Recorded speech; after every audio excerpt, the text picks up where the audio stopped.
Hello students, welcome to my YouTube channel.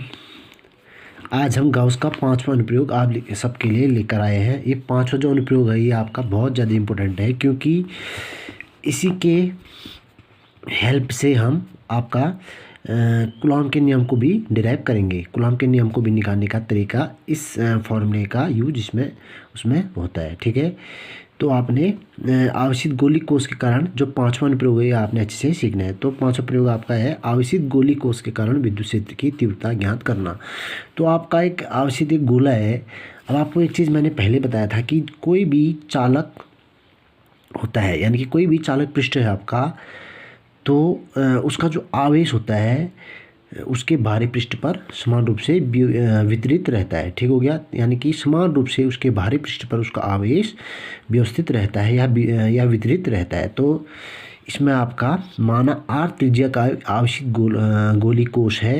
एक आवेशित गोली कोष लिया आपने, आर त्रिज्या का आवेशित गोली कोष लिया, तो जिस पर आवेश क्यू स्थिर है। आवेश क्या है इसमें, क्यू स्थिर है, और उसको हमने पूरे को आवेश से समान रूप से वितरित कर दिया उसमें। तथा जिसका केंद्र ओ है, इसका केंद्र क्या है, ओ है। ओ से क्यू की दूरी, मतलब क्यू जहाँ पर चार्ज रखा है हमने, आवेश रखा है, यहाँ की दूरी है आपकी आर, कैपिटल आर, यानी कि ये इसकी त्रिज्या हो गई। और कोष पर आवेश उसके बाहरी पृष्ठ पर रहता है। मैंने बताया था कि चालक का जो आवेश होता है उसके बाहरी पृष्ठ पर वितरित रहता है। तो अब कोष के बाहर तथा भीतरी बिंदु पर विद्युत क्षेत्र की तीव्रता हमें ज्ञात करनी है। ठीक हो गया, तो हमने इस गोली कोष के कारण विद्युत क्षेत्र की तीव्रता ज्ञात करनी है, एक आंतरिक बिंदु पर और आंतरिक बिंदु पर, बाहरी पृष्ठ पर, और एक तो हम निकालेंगे केंद्र पर, यानी कि आंतरिक बिंदु हो गया, एक निकालेंगे उसके पृष्ठ पर, ठीक हो गया, और एक निकालेंगे उसके बाह्य बिंदु पर, यानी कि P1 पर। तो हमें सबसे पहले इसका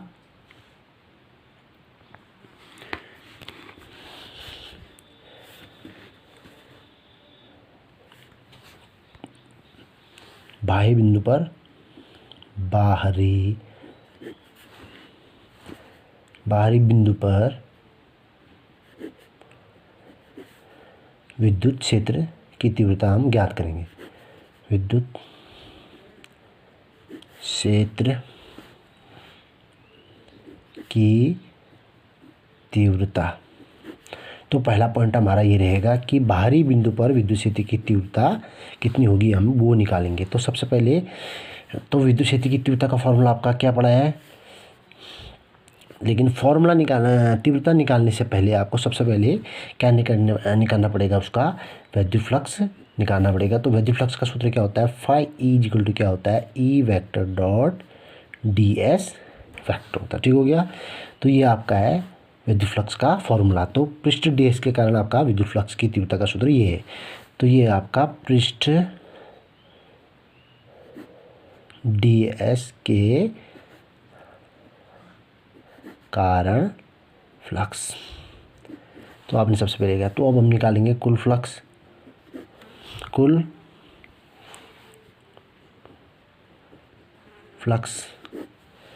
तो कुल फ्लक्स कैसे आएगा आपका, इंटीग्रेशन लगा देंगे, तो ये हो जाएगा आपका phi E is equal to integration E vector dot D S vector. अब मैंने आपको बताया था कि अगर वेक्टर हटाएंगे तो आपका क्या लग जाएगा, कॉस थीटा, तो ये हो जाएगा E dot D S cos theta. अब आपने ई और डी एस के बीच का कोण देखना है, तो ये आपका E dot D S into cos 0 degree. अब आप चित्र देख सकते हैं, इस चित्र में जो ई की डायरेक्शन है वो भी इस साइड है और डी एस की भी डायरेक्शन इस साइड है, यानी कि दोनों की डायरेक्शन क्या है, सेम है। दोनों की दिशा समान होने पर उनके बीच कोई कोण नहीं, मतलब 0। कोण कितना रहेगा उनके बीच, 0 रहेगा। तो आपने तो यहाँ पर cos 0 यूज़ करना है। तो cos 0 इज इक्वल टू क्या होता है आपका 1। तो cos 0 का मान एक आपका 1 होता है, तो cos 0 हम यूज़ करेंगे यहाँ पर। तो ये आएगा आपका ई डॉट डी एस, इसका मान हो गया 1। तो फाई इज इक्वल टू आपका ये आया। तो आप ई यहाँ से बाहर ले लेंगे, अंदर रहेगा आपका डी एस, मैंने आपको बताया था कि जो ds होता है वो उसका मतलब होता है आपका उसका क्षेत्रफल यानी कि पृष्ठीय क्षेत्रफल। तो ds मतलब गोला, तो गोले का पृष्ठीय क्षेत्रफल होता है आपका 4πr²। तो ये हम यहाँ पर यूज़ करेंगे। और यहाँ पर ध्यान देने वाली बात ये है कि यहाँ पर हम जो त्रिज्या यूज़ करेंगे वो स्मॉल यूज़ करेंगे, क्योंकि हमने निकालना है आपका किसके लिए, P1 पर निकालना है, यानी कि बाहरी बिंदु पर विद्युत क्षेत्र की तीव्रता, यानी कि P1 पर। तो हम यहाँ पर लिख भी देंगे कि P1 पर। ठीक हो गया। तो P1 यानी कि बाहरी बिंदु P1 पर हमने विद्युत क्षेत्र की तीव्रता निकालनी है। तो उसके लिए O से P1 की डिस्टेंस कितनी है आपकी, R है। तो हम यहाँ पर त्रिज्या R यूज़ करेंगे। तो ये आ गया आपका फाई E × 4πr²। इसको ले लोगे आप समीकरण 1। अब इसके बाद हम यूज़ करेंगे गाउस के नियम से। तो गाउस का नियम क्या कहता है, गाउस का नियम कहता है आपका फाई E = Q/ε0। ठीक है। तो इसकी और इसकी तुलना करेंगे। तो गाउस के प्रमेय को हम मान लेते हैं 2, इसको मान लेते हैं हम आपका 2।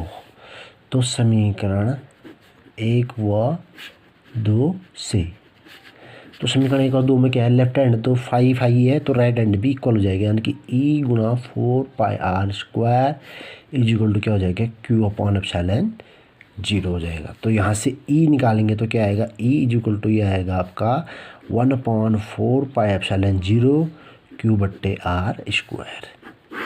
तो ये निकल गया आपका कहाँ, चालक गोले के बाहरी बिंदु पर विद्युत क्षेत्र की तीव्रता का फॉर्मूला। तो E = कितना आएगा आपका 1/4πε0 Q/r²। तो अब सेकंड टर्म आता है इसका पृष्ठ पर तीव्रता। पृष्ठ पर तीव्रता निकालना है। पृष्ठ का मतलब है आपका जो ये गोला है, इसके जहाँ पर हमने आवेश वितरित किया, यानी कि इस पूरे पर जहाँ पर आप इसका आवेश पूरा वितरित है, इस पृष्ठ पर हम निकालेंगे विद्युत क्षेत्र की तीव्रता। तो इसमें एक चीज़ है, यहाँ से P1 यानी कि O से P1 की डिस्टेंस तो R थी। अब O से Q यानी कि पृष्ठ तक की डिस्टेंस कितनी है, R। तो यहाँ पर हम स्मॉल r की जगह R यूज़ कर लेंगे। तो सीधे देखिए ऊपर वाला फार्मूला क्या है, 1/4πε0 Q/r²। तो यहाँ से क्या करना है, स्मॉल r को क्या करना है, R से रिप्लेस करना है, यानी कि उसकी जगह उसको रख देना है। तो यहाँ से E = आएगा आपका 1/4πε0 Q/R²। तो ये निकल गया आपका गोले के पृष्ठ पर विद्युत क्षेत्र की तीव्रता। अब हमने निकालना है आंतरिक बिंदु पर। तो थर्ड पार्ट जो है इसका अब है हमारा आंतरिक बिंदु पर। आंतरिक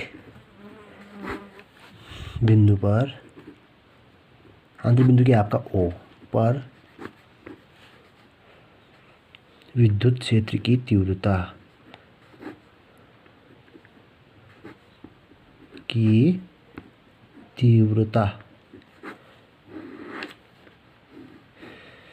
तो हम अपने बिंदु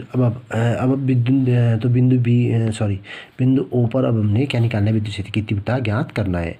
तो इससे पहले क्या था, हमने बाहरी बिंदु पर, पृष्ठ पर, अब हम निकालेंगे आंतरिक बिंदु पर विद्युत क्षेत्र की तीव्रता। तो एक बात ध्यान दें आप, जो ये गोलीकोष आपका, तो इसका जो आवेश है केवल उसके कहाँ पर है, बाहरी पृष्ठ पर है, ना कि केंद्र पर है। तो जाहिर सी बात है कि अगर पृष्ठ पर अगर आवेश है तो केंद्र पर आवेश इसका नहीं होगा। तो इसका मतलब है कि विद्युत क्षेत्र की तीव्रता क्या होगी, इसके आंतरिक बिंदु पर 0 होगी। तो आपने ये देखना है कि कैसे करेंगे। तो अब हम सबसे पहले तो हम लिखेंगे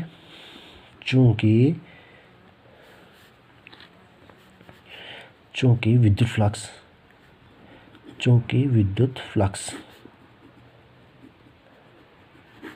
तो फाई = क्या होता है आपका E⃗.ds। ठीक हो गया। और इसको हमने सॉल्व भी किया तो क्या E.ds आया। ठीक हो गया। तो यहाँ से हमारा E.ds तो फाई = हमारा ये आपका यहाँ से ये आया। ठीक हो गया। तो ये तो फॉर्मूला बनेगा आपका बेसिक। अब लेकिन चूँकि गाउस का प्रमेय क्या बोलता है, गाउस का प्रमेय क्या बोलता है, फाई E = बोलता है आपका Q/ε0। अब केंद्र पर, अब यहाँ पर बात आएगी केंद्र पर आवेश नहीं है, यानी कि Q इक्वल टू क्या हो जाएगा 0। तो यहाँ से आपका जो फाई निकलेगा ये निकलेगा आपका 0/ε0, मतलब 0 आ जाएगा सीधे सीधे। तो अब यहाँ से हम इसकी और इसकी तुलना करें तो ये क्या आएगा आपका E dot D H is equal to आपका आया 0, यानी कि E क्या निकल जाएगा यहाँ से 0। कहने का मतलब ये है कि आंतरिक बिंदु पर जो विद्युत क्षेत्र की तीव्रता आती है वो आती है आपके 0। तो यहाँ पर लिख लेंगे हम अतः गोली चालक के केंद्र, यानी कि आंतरिक बिंदु भी लिख सकते हैं, आंतरिक बिंदु पर विद्युत क्षेत्र की तीव्रता 0 होती है। तो आपका ये बोर्ड एग्जाम में 1 नंबर में भी पूछा जाता है कभी कभी। तो 1 नंबर के लिए भी कभी कभी पूछा जाता है कि किसी गोली चालक के केंद्र पर विद्युत क्षेत्र की तीव्रता कितनी होती है, तो होती है आपकी 0।